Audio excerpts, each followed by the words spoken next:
Plus, screening can find colorectal cancer at an early stage when the chance for a full recovery is very high. Talk with your doctor and get tested for colorectal cancer. Medicare and many insurance plans help pay for screening. Get screened. Make sure you are the picture of health. A message from the U.S. Department of Health and Human Services and the Centers for Disease Control and Prevention. AM 1470 WNN with more of what you need to know. Start your day with the Steve Kane Show, Monday through Friday, 6 to 9 a.m. on South Florida's Health and Wealth Network, AM 1470 WNN.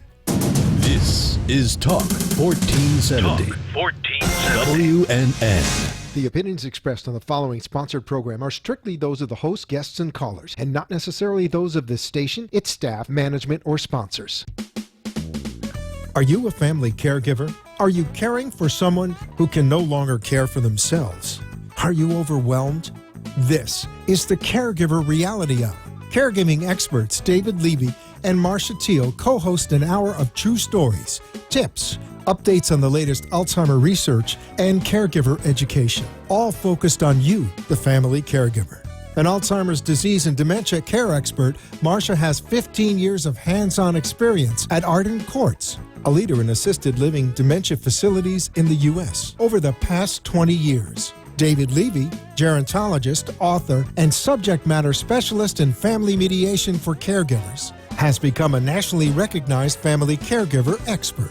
Co-hosts Marcia and David cover everything you need to know as a family caregiver, especially if you care for a loved one with dementia, Alzheimer's disease, or chronic illness. Have a friend or relative who is also a family caregiver? Call them now. They won't want to miss a minute. Watch on caregiverreality.com. Click Live Channel. Listen on WWNN 1470 AM in South Florida or nationally on the iHeartRadio app. Now, sit back, relax, and learn from 40-plus years of family caregiving expertise. Well, welcome, South Florida, America, and the world. It's Tuesday at Drive Time, and we are the Caregiver Reality Show. Marcia's taking, as you well know from last week, I think a well-deserved respite, and she's up in the Outer Banks of North Carolina. And Marcia, I hope you're having a great time. I understand you were kayaking this afternoon. I'm not giving away trade secrets, but Arden Court is struggling to maintain themselves without you being there.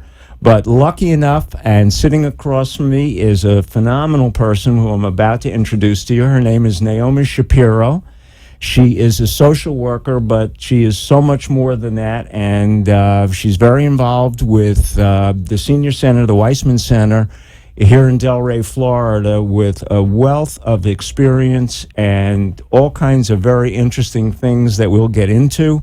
But before we do, and I'll be happy to give you a little more of her background in just a moment, but I just want to let everybody know that we have been having an overwhelming response to the show. And I really want to thank everybody. You know, I took a month off to get things kind of reorganized, and we've been back for 2 weeks. And just the accolades, the emails, and everything. I don't say that from an egotistical perspective. I simply say it because we're hearing from caregivers around the world that they missed that period of time that we were off, because one of the things that we constantly do, and you know it, is that we speak what we know and understand. We get our information from experts. We make sure it's accurate before we tell you. Our sponsors are professionals in what they do. And so when you hear it here, you can take it to the bank, because we don't let information go out that isn't what we call well vetted and verified, so that there's no oops factor involved in what you hear on Caregiver Reality.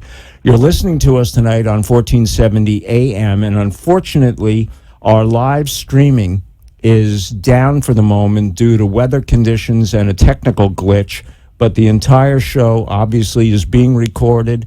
You'll be able to see it on the caregiverreality.com site tomorrow, and if we get it up during the show, it'll pop up. But for those of you that went to the website and didn't find us tonight, that's the reason why. You can also find us on amp2.tv, And if we get up, you'll also find us on wwnn.com. So much for the technicalities. If you'd like to give us a call, we're at 1-888-565-1470. And so anyway, good evening, Naomi. And thank you so much for being here. And I'm going to actually have to put on my readers, a part of getting a little bit older.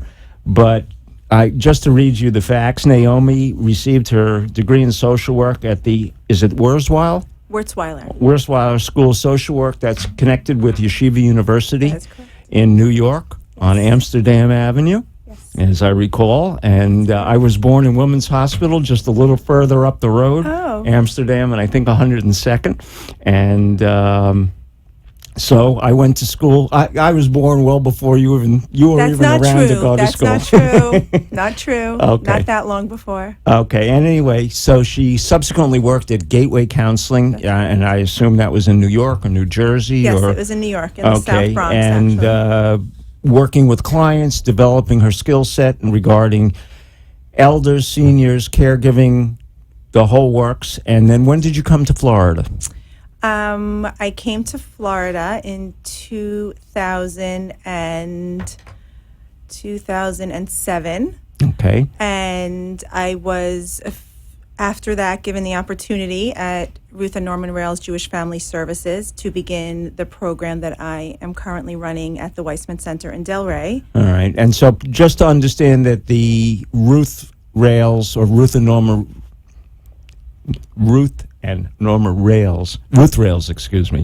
family is a larger operation here. You're also affiliated with Jewish Family Services, and the Weissman Center specifically is in West Delray out on Atlantic Avenue, for those of you who are local. Correct. And that's where you have developed a program. Tell me a little bit about your program.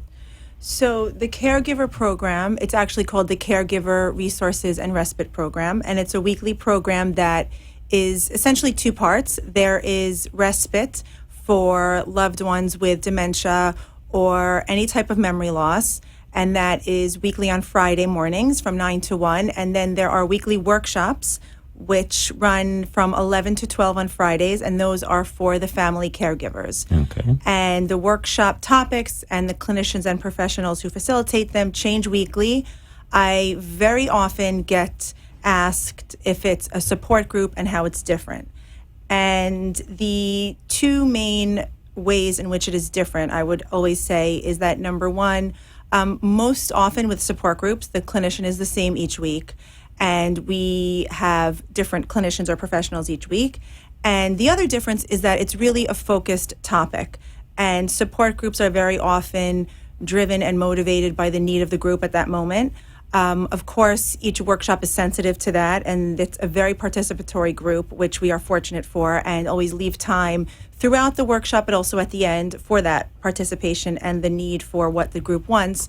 But there is always a focused topic. So those are really the two main distinctions of the workshop versus what the support group would offer. All right. And by the way, folks, tomorrow morning at 9 o'clock, as I do every Wednesday, I will be at that particular facility, Weissman, out on Atlantic Avenue, and we are open to the public. I run a support group there every Wednesday from 9 to 10:30. Occasionally, I get to be a topic specialist. That's right. All Gets right, good reviews. for Naomi on a Friday.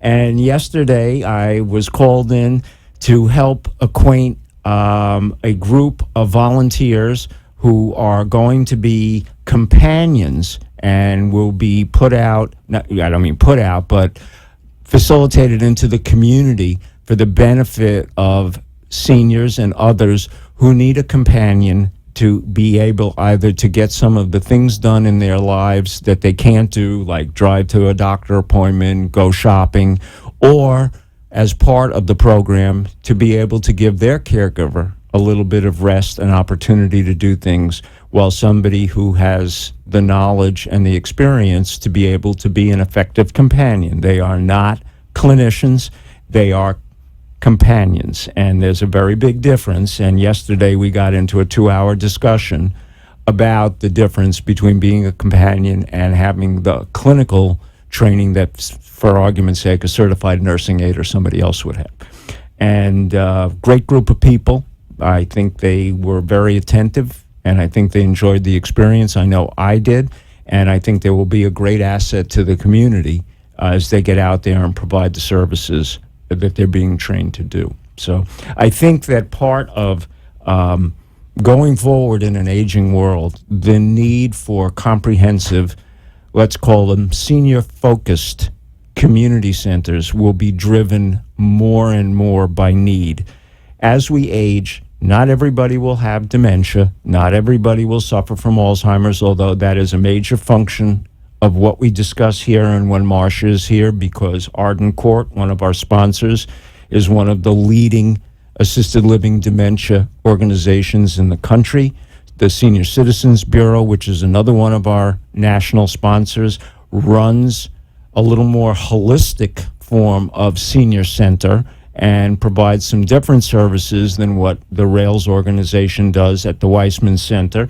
And they are growing nationally, but they are membership-based.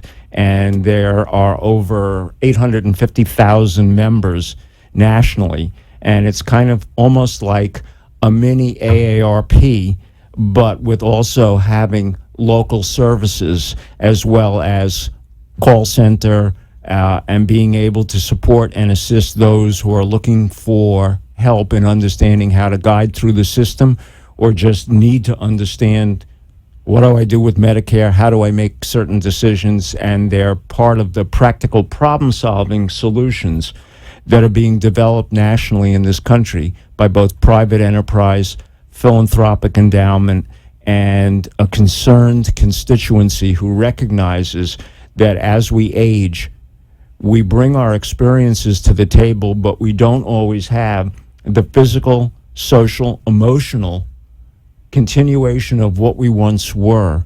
And we do need a little assistance, and we do need help at times. And there's no stigma in asking for help. And I think that as an aging society, as we see more people in their late 80s, 90s, and over 100 who are around and are entitled to the dignity and quality of life of who they are and what they bring to the table, we will find that our society will need more and more of the kinds of things that you're developing, and hopefully you're a template for what can be replicated in other places. So I'm so happy to have you on the show. I know I just want to say what you just said is exactly the mission statement of Ruth and Norman Rails, Jewish Family Services, Help, Hope, and Humanity, and offering dignified assistance, dignified care to seniors and those who care for them. And just seniors who don't require caregivers, but just to the senior population. Ruth and Norman Rails offers many different programming. You touched upon the Senior Companion Program, which is just one of the many services that they offer for the seniors in our communities. Right, and understand that while it's Jewish Family Services, one of the leaders in this country has been the Lutheran Brotherhood, who created almost the whole assisted living concept 40, 50 years ago, and have been instrumental in recognizing seniors, as have the Asian community out on the West Coast, ONLOC. The Quakers in Philadelphia have incredible programs geared towards seniors and elders and providing for those who cannot, let's say, fend for themselves. And we're dividing it into seniors, but we also have to recognize that from birth to the time you are a senior, at whatever age that may be, or mentally whatever you think you are, there are disabled and people that need our help all through the spectrum. So when we talk about caregiver reality, it's not focused strictly on seniors. It can be a family whose child is on the autism spectrum. It can be somebody whose loved one has a mental or an addictive problem, and they are enmeshed in it, and they are caregivers, and they need the same kinds of help, support, direction, and assistance as anybody who's dealing with any other form of disease. So caregiving is the essential element in this country. And I know that Naomi would endorse that. right? And she's sitting there, but it's 5:15, so Kenny, let's go to our first break, and we'll be right back. I've got something very interesting to tell you that just came up on the wire regarding Alzheimer's. Pop's Neighborhood Pharmacy is your local pharmacy for all your prescription needs. And I mean all. Located at 20 Northeast 2nd Avenue, Deerfield Beach, Florida. Just north of Hillsborough Boulevard and south of Deerfield City Hall. Got a unique RX from your doctor that needs to be compounded to your exact needs? Pop's is the place. The only pharmacy with a sterile compounding room. These are the experts. Call and speak to Steve, head pharmacist, at 754-227-7252. They will transfer your RXs from any pharmacy. Contact your doctor. And Pops accepts most major insurers. Plus, they deliver. They are open 9 a.m. to 5 p.m. Monday to Friday. Need to meet on the weekend? Call Steve and he will come in just for you. The number is 754-227-7252. Rings through to him in off hours, so even in an emergency, Pops is there for you. See what you've been missing.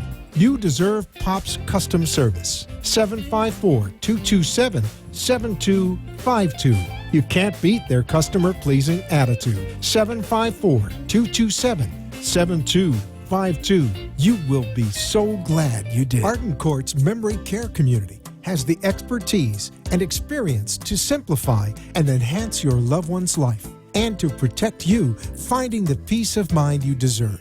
Come, see the difference in a facility like Arden Courts that is 100% dedicated to Alzheimer's and dementia care can have on your loved one. Call us at 888-478-2410 or visit our website, arden-courts.com.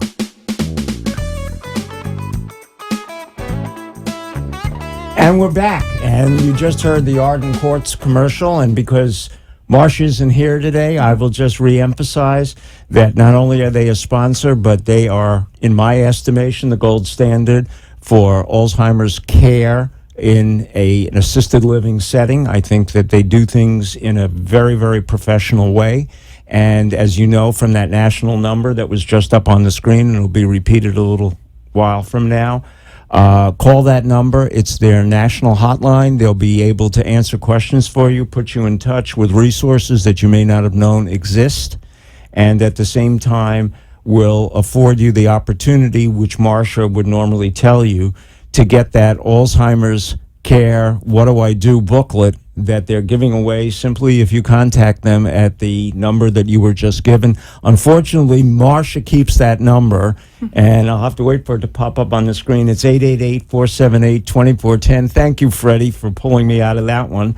And to remind you all that Arden is there when you need them for anything related to dementia, understanding, care, support, respite.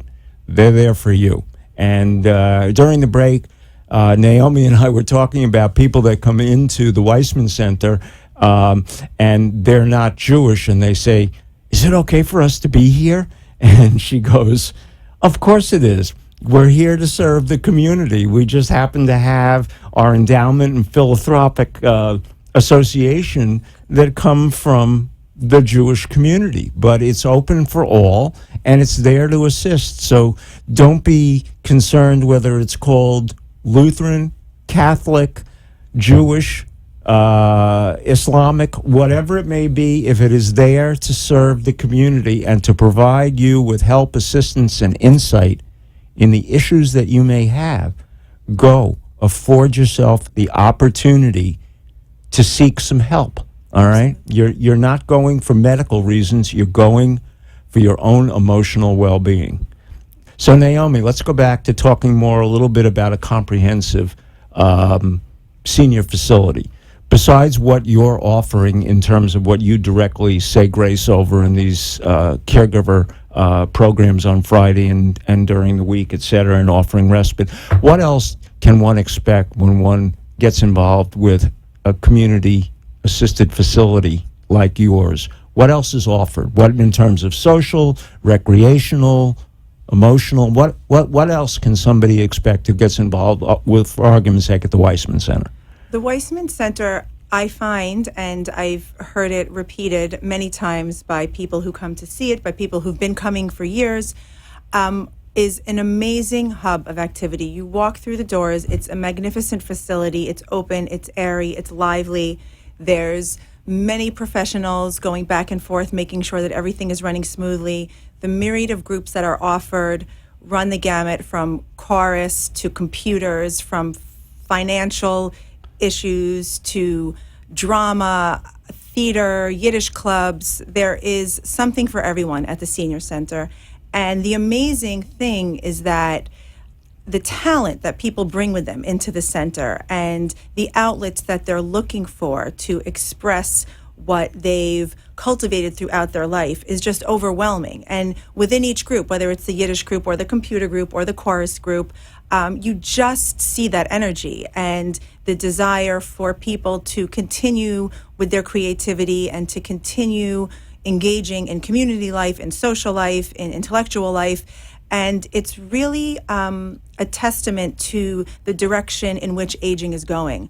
I think across the board, as individuals in this sociocultural climate, we expect more, we're used to more, we get a lot, and that certainly translates into the senior population, and you see that when you walk into the Weissman Center. And, well, thank you. I mean, that's a very good observation of what I would call vertical integration. So not only is it there to supply emotional needs as well as things like caregiving, but it's also there to be a hub where people can meet, mix, continue to pursue what may be their particular passions or pass it on, play it forward, as it were, Right. share with others. I'm sure that to a great degree, because of the community we live in, there are a lot of people from the Northeast and the Midwest who were very successful in their careers. They were writers, they were artists, they were successful business people, as you said, whether it's computers or finances, and they want to share. One of the things I know, and you and I were talking about it before the show,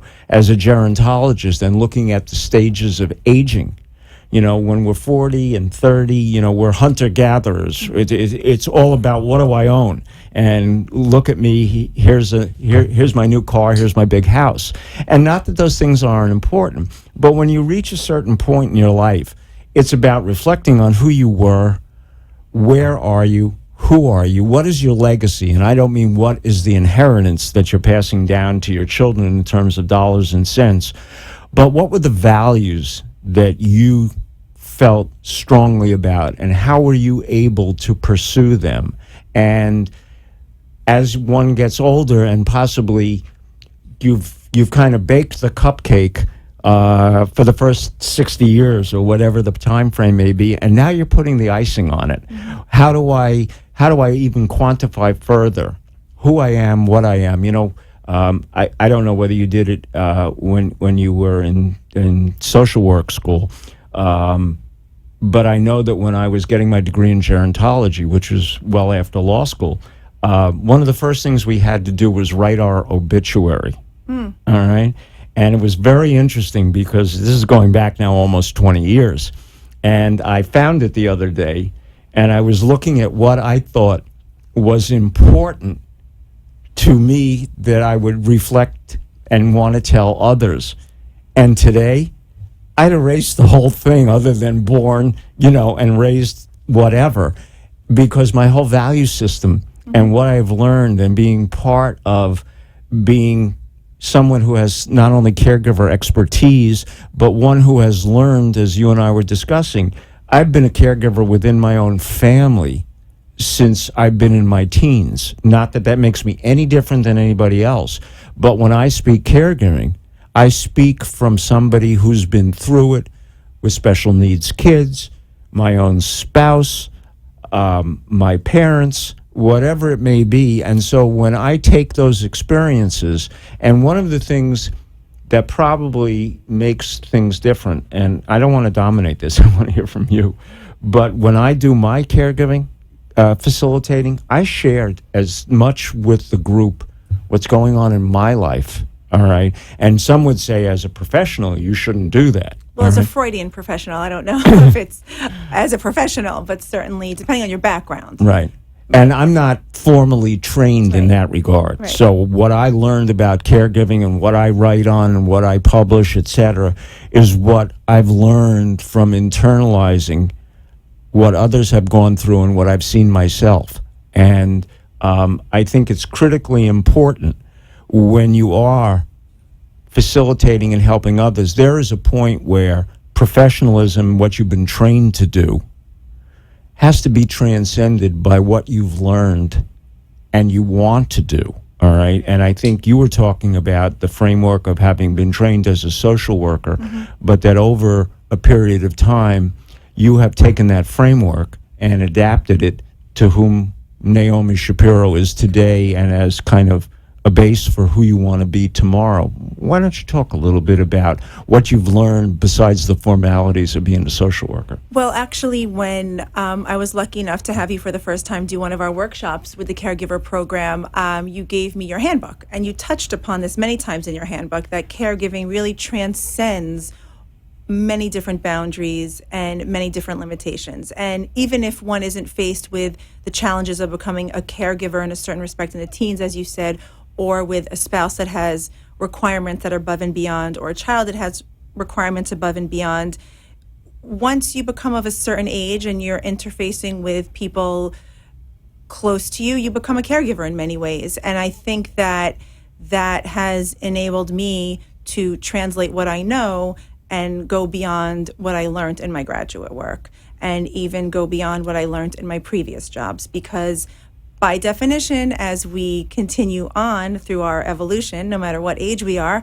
I find that caregiving morphs and develops differently. And there's many things that can be applied across the board, no matter what kind of caregiver you are and to whom you are caregiving. Right. Well, it's life skills. And Life it's taking skills. everything that you've learned and confronting what you don't know. And that, to me, is the kind of caregiving. When I wrote what is now being published nationally, and it'll be out in the spring, the Caregiver Practical Problem Solving Manual, I took the approach that it wasn't about any particular disease or how I took care of anybody, but it was really, how do you confront problem solving in areas that you have no particular skills.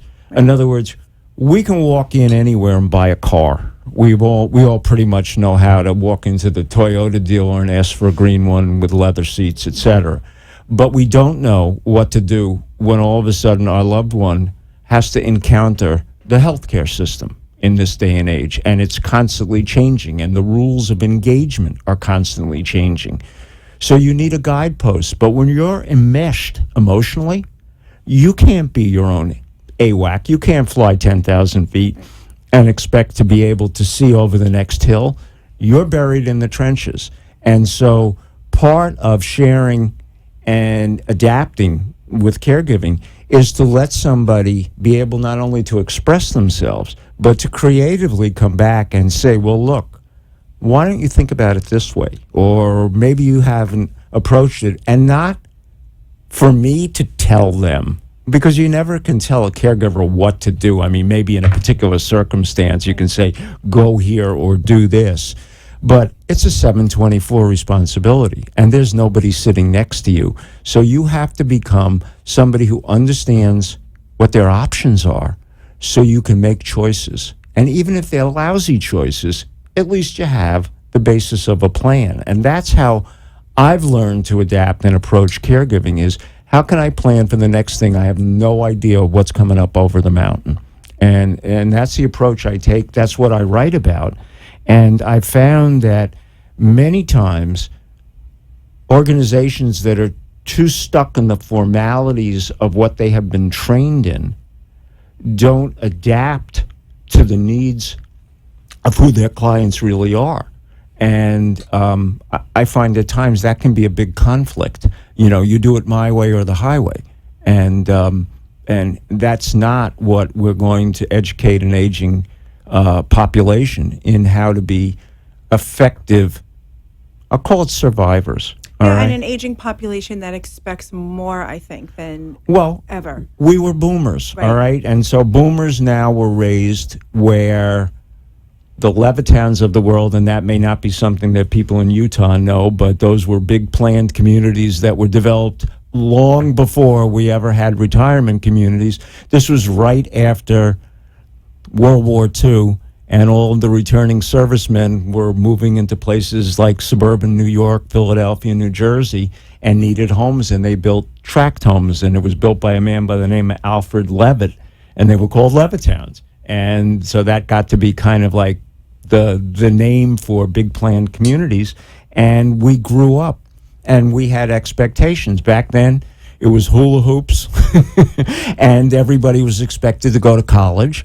But yet today, I was listening on the news, and millennials are more and more abandoning the concept of having to go to college because they see their older brothers and sisters and a whole generation in their 50s and 60s that went and are still dragging $200,000 worth of college loans around.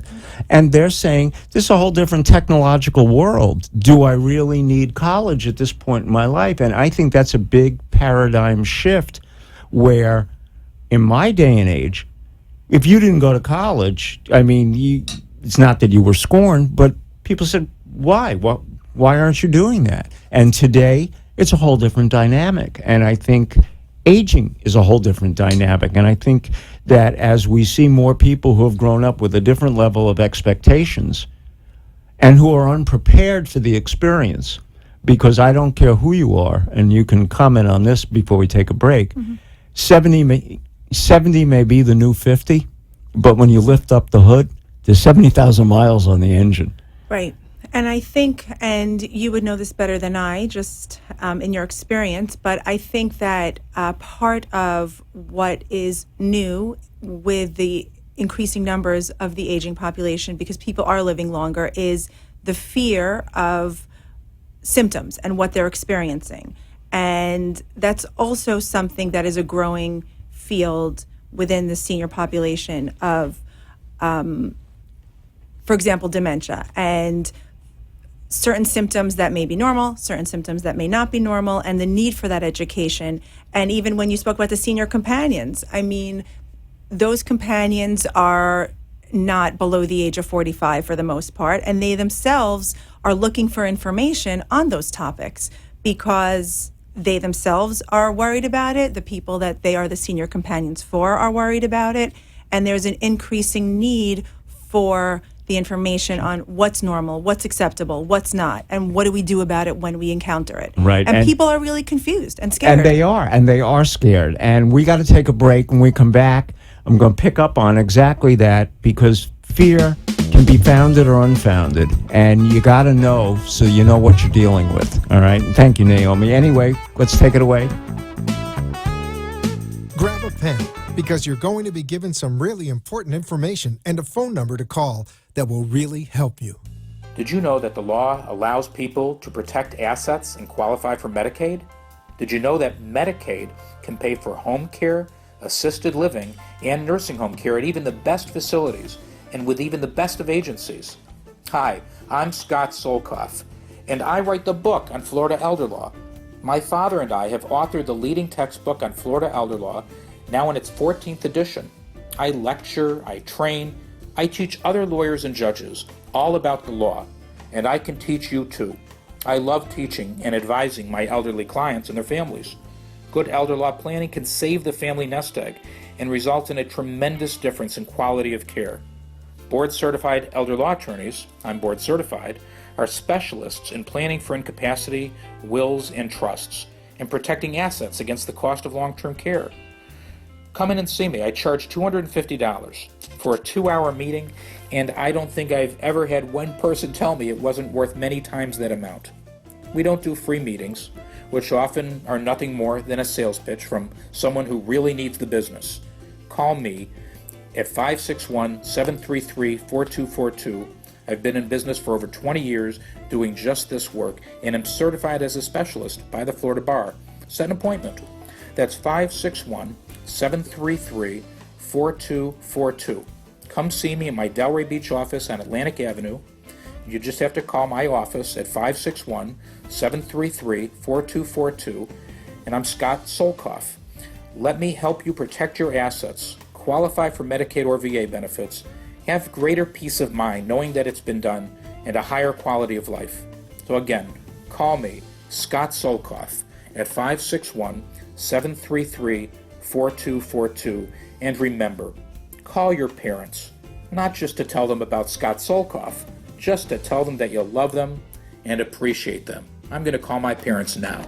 The hiring of a lawyer is an important decision and should not be based on advertisements alone. You can call our office at 561-733-4242 to get more information about our qualifications and expertise. We are very excited about our affiliation with Senior Citizens Bureau. Wonder who they are? The Senior Citizens Bureau has been around since 1998 and serves over 650,000 active and vital seniors and family caregivers around the country. This isn't your grandmother's AARP. Senior Citizens Bureau is an information hub where you will always find a warm welcome from real advocates, volunteers, and experts. Yes, concerned, knowledgeable, and friendly on everything from finding an attorney to transportation, mom's electric bill, to Medicare and Medicaid. You name it, and they will have an answer or get back to you with one. 1-800-281-1088. They also operate day facilities and soon will be coming to South Florida. Senior Citizens Bureau is a community of dynamic seniors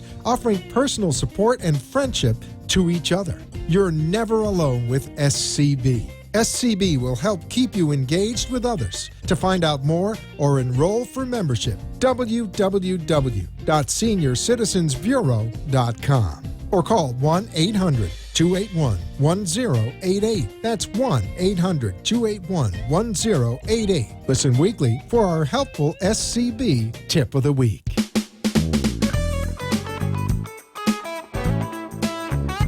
And we're back. And Senior Citizens Bureau, you know, that ad, even since we did it 4 weeks ago when we talked about 650,000 members, they're now up over 850,000. They are growing. They are a very dynamic organization. And as I've told you, one of the things that I prepared for them is what I call the 10 things that everybody ought to know.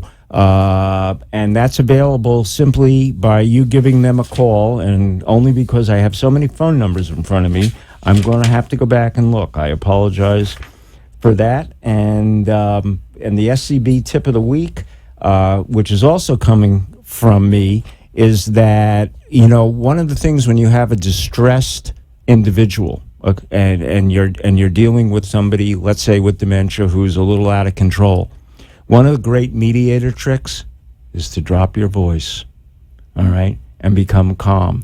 If you do that, even if it's not a dementia patient, even if it's just somebody who's irate and upset, the minute you drop your voice, you take the whole drama out of a situation. So the tip of the week is, don't get upset, count to 10, and do not negotiate with a person with dementia, because you're negotiating with the disease, and the disease will not respond to you. You might as well negotiate with the wall.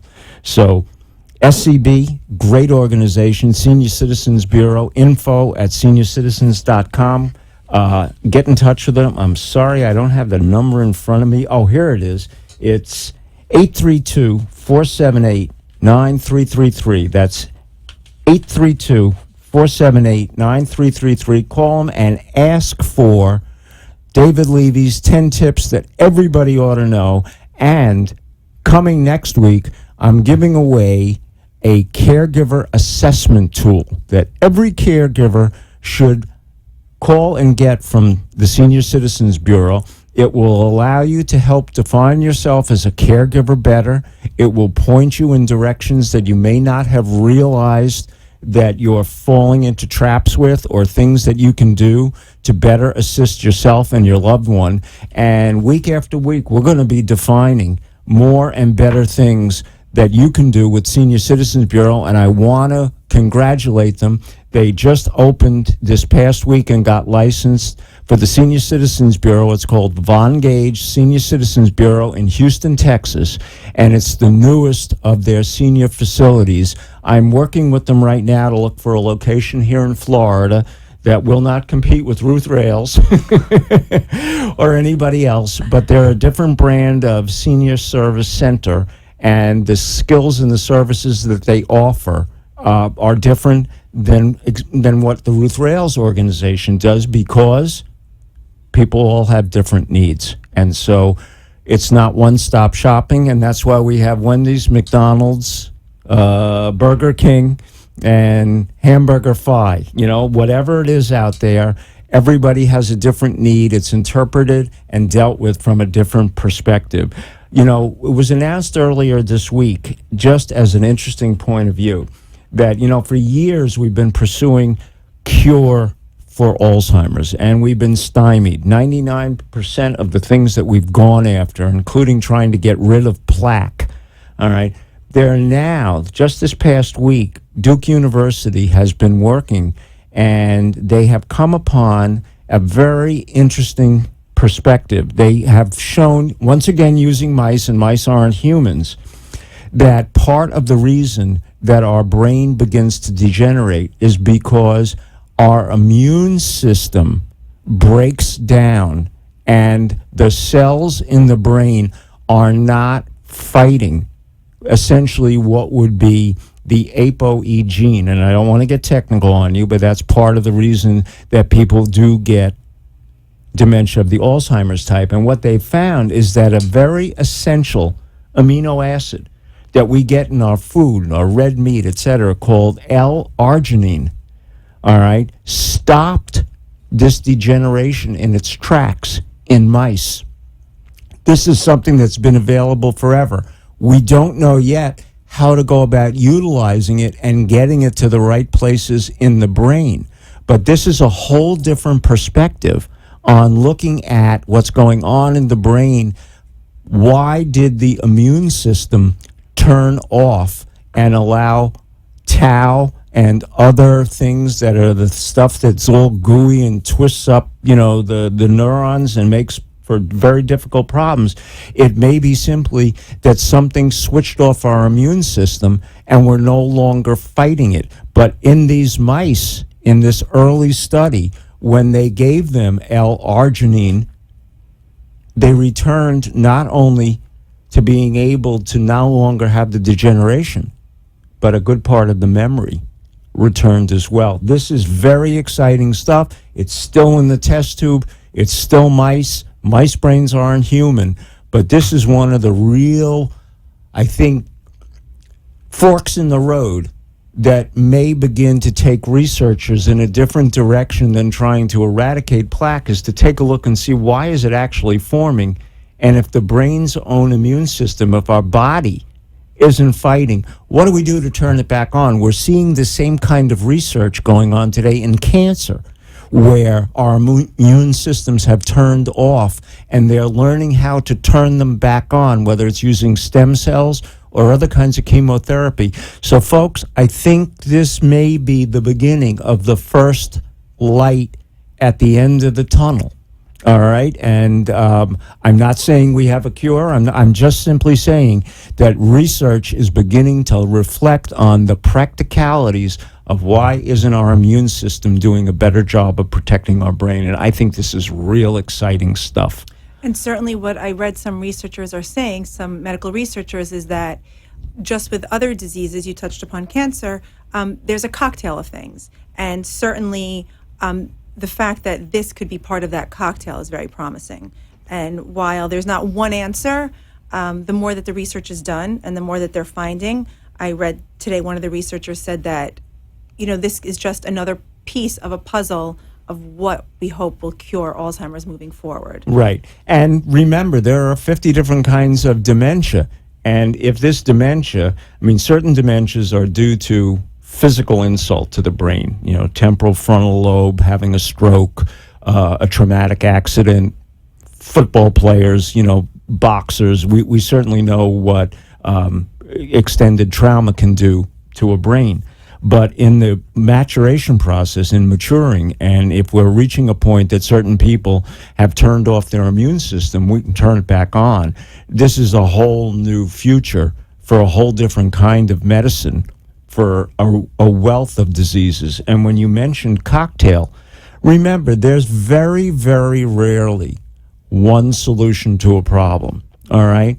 And when you combine things and you put them together, if something misses it, then maybe the next one, you can't just play football with one tackle.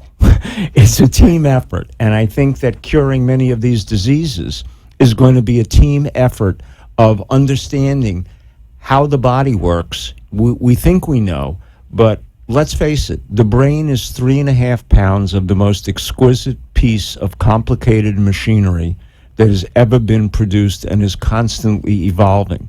So whether it's societal factors, emotional factors, physical factors, environmental, we don't know. But something is affecting our brains. And it may also lead down the same trail. What is the reason we see so much autism now where we never saw it before? Is it the fact that we're more aware, or there's more of it? And so this is fascinating stuff and very promising. And you're absolutely right. It is a whole plethora, a whole cocktail effect of what's going on out there. And so, folks, you are sitting on the cusp of what I think is a big change in research. And I think it's exciting. And just before we took our break, Naomi was pointing out the fear people have. There was a time when everybody feared the big C, and it was cancer, all right? And we've learned how to deal with cancer, and many people have, quote, beaten cancer. Now it's the A word. That the word Alzheimer's strikes fear in the hearts of everyone. As a matter of fact, there was a recent survey that was done where the biggest fear that people between the ages of 35 and 60 had, more than cancer, more than heart disease, was getting Alzheimer's. And you want to comment a little further on the insight that you just mentioned about people's fears and the lack of basic education in understanding that just because you don't remember something doesn't mean you got dementia. Right. Well, I find that when people first come, for example, to my program, I often get asked, well, what's the difference between dementia and Alzheimer's, and how do I know if me or my spouse has one or the other? A lot of the times it's hard to believe, but many people have not yet gone to a neurologist. And the example I usually use is that dementia is a set of symptoms, and it's sort of like having a sore throat. And there's many reasons why you can have a sore throat. And Alzheimer's is one of the reasons why those symptoms will get manifested. But there's many different reasons why different cognitive impairments will manifest themselves. So that's always one of the first fears, is how do I know what the difference is? And then the second is, usually with everyday forgetfulness, what's normal and what's not. And one of the 10 sort of warning signs that I'm sure many people have read online and other places is that when you are forgetful of where your keys are or someone's name or an appointment that you have, a big marker is, do you remember later, and does it interfere with your life? Because if you remember in 10 or 20 minutes when you're not as pressured, when you're not as focused on remembering, chances are it's not a warning sign yet. If it doesn't interfere with your daily life in a consistent manner,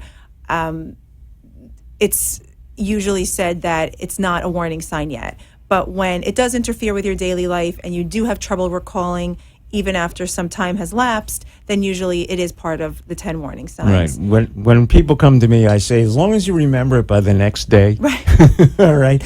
And is it really important whether or not we remember who was the kid in 7th grade that beat us up? Right. All right. And, people get very caught up and they can't remember the movie or the what. I said, who cares? I said, do you remember who your kids are?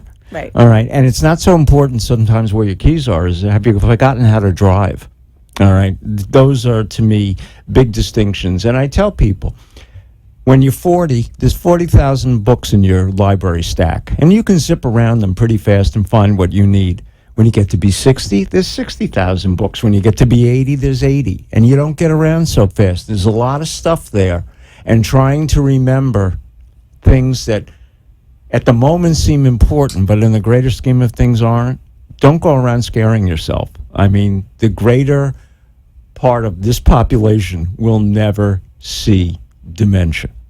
All right? Yes, there's 5 million of us here in the United States with Alzheimer's, but think about the fact there's 365 million of us. And so you have to keep it in perspective. Yes, it's scary. Yes, it's pervasive. Yes, in areas like here in South Florida where we have a lot of elders and we see a lot of it, all right, we kind of tend to think, oh, my God, I'm destined to get it. Right. But you're not. And the more you know, the less you will be afraid, all right? But if you want to know more about it, then people like Ruth Rails, and I want you to in a moment to give out a phone number and an address, but just remember, one of our sponsors, Arden Court, is out there ready to give you information. They're not worried about whether you're coming to their facility today. They want you to be an informed consumer. The more you know, the more you are able to make wise decisions. And if you make wise decisions, you have the peace of mind that you've done the best you could with what you had at the time you had to do it. And that's my mantra, all right? And you just can't go around worrying every time you stub your toe that, you know, you're a falls victim, you know? Right. Get over it, world. And also get yourself to be part of a community, no matter what that community is, whether it's a community of seniors, whether it's a community of professionals, whatever it is, stay involved. Find yourself a community. I spoke recently to the Rotary Club of Delray, and I was asking them, why is this important to you to be here? Why are you a member of the Rotary Club? What does it mean to you? And the many different answers that I got really made the group realize that they're so fortunate to have this anchoring them. But for a lot of people, and specifically we were talking about our community of seniors in South Florida who are beginning this journey of caring for someone with memory loss, whether it's a new relationship, which is very common at a senior age, or a marriage that you've been in for years. Often they don't have a community of people that are doing what they're doing. They have their friends that they've had for a few years and that they go out with and that they go on cruises with and that they play cards with. But once that falls away, yeah. Sorry? The event. Yeah, right. They don't have that community. And the importance of a community never diminishes. And that is one thing that is offered through some of the programs that we have at GFS. we always say that socialization, keeping busy, keeping your brain active, keeping your body active, and making sure it's okay to be alone. It's not okay to be lonely. And I think there's a big distinction. And many of us are lonely in huge communities that are planned communities, whether they're single family or condominiums, et cetera. And we're sitting amongst thousands of people, but we don't know how to re-engage. Mm-hmm. And we're carrying with us a lot of societal norms about what we're supposed to be and how we're supposed to be, rather than just say, hey, here I am, I'm this age, I'm doing this, I look like this is me, and here I am, and I'd like to be involved. And, you know, if somebody pushes you away, they push you away. Go try somebody else. I mean, do not be afraid to re-engage at any age with people. People are not designed to sit by themselves on top of a mountain contemplating their navel and being alone. Right. And being lonely. It's tempting sometimes, but definitely. Well, there's a time in our lives when, hey, world, get out of here. I need some me time, alone time, all right? But I think there's a big distinction, and I think you'll agree with me, that being alone and being lonely are two big, big distinctions. And lonely leads to depression. Lonely leads to bad habits. We try and circumvent our loneliness with alcohol, with pills, with other bad behavior as a compensating factor, when it's just as easy to be able to walk into the Weissman Center and say, here I am, what can I do? Me? What can you do for me? Right. All right. And I think that's real important. And I think as we go forward, more and more of this will become so apparent, and that communities, look, We're now dealing with virtual communities where people using technology engage one another. How many people out there, and I hate to use the word social media because I don't even know what it means, but at least have an ability to communicate with others, get information, but be very, very careful. On the internet, you don't know who you're dealing with. So don't take somebody's cure or somebody's technique as the gospel. And there's a lot of snake oil salesmen. We've had them for a long time, all right? And it cures all. But be a smart consumer. Do your homework. But there are things like the internet. Don't know how to use it? Go to a place like the Senior Center. Learn how to use a computer. Learn how to use your iPhone better. Understand that just because you weren't raised in the technology doesn't mean that you can't use it and be a part of it. Don't be ignorant at a time when it can enhance your life and be an essential part of your growth curve, because we never stop growing. And anyway, so if we want to get a hold of you, or we want to be part of the Ruth and Norman Rales Weissman Community Center in West Delray, how do we do that? Well, if someone is interested in the caregiver program specifically, they can certainly call me. And that phone number is 561-558-2542. Again, that's 561-558-2542. You are certainly able to go on Ruth and Norman Rales Jewish Family Services website and find information on all of the different services offered. You can call the main number at Ruth and Norman Rales Jewish Family Services to find out more information from a live person, and that number is 561-852-3333. And certainly by calling that number, you can be connected to the service that you're looking for. And that is really the two main numbers, the caregiver number, which is my direct line, and the 852 number, which is Jewish Family Services line. And those are the two numbers that I would say at the onset are best to start with. And I'm inviting any of you out there that are in the area tomorrow morning at 9 o'clock. Please come. It's free. I will be doing our caregiver support group at Ruth and Norman Rales Weissman Community Center. And that address on Atlantic is 7091 West Atlantic Avenue. And if you're coming from way west, it's just on the east side of the Turnpike. And if you're coming from the east, if you got to the Turnpike, you went too far. Right. So look for it on the right. It's a big, beautiful center. Everyone is welcome. It makes no difference. I'm there because you're a caregiver. It makes no difference what your ethnic persuasion is. It just doesn't make a difference. And so we've only got a minute left. I want to thank everybody. I want to let everybody know that Arden Court and Senior Citizens Bureau have been sponsors of this show, along with Solkoff Legal. Pop's Pharmacy, I was there just the other day. I want to congratulate them. They have the most incredible clean, sterile room and chemo room that you've ever seen in a pharmacy. They're located here in Deerfield. And next week I'm going to have, as one of my guests, the head pharmacist. It is absolutely fascinating what these people are doing in a pharmacy world that you will never see in Walgreens, CVS, or your big box store. It's a whole different experience, and they are great. They are experts, and you're going to hear from Steve Chalker, who's the head PhD pharmacist, who does all of these exotic compounds and blending to make sure you get the right stuff you need. So, Naomi, I want to thank you so much for being here and the information that you've given. I know I had a tendency to talk on top of you. I apologize. I want to have you back again real soon.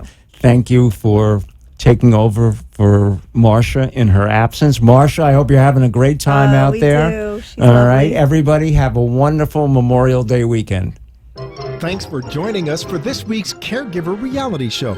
Each week, David Levy, a gerontologist, a caregiver expert with over 25 years of experience, providing practical and realistic help to caregivers struggling to keep up with the needs of a loved one who are unable to care for himself or herself. To reach David Levy, email him at david@caregiverreality.com and find out more online. Just go to caregiverreality.com. See you next week for another exciting show of Caregiver Reality. The opinions expressed on the preceding sponsored program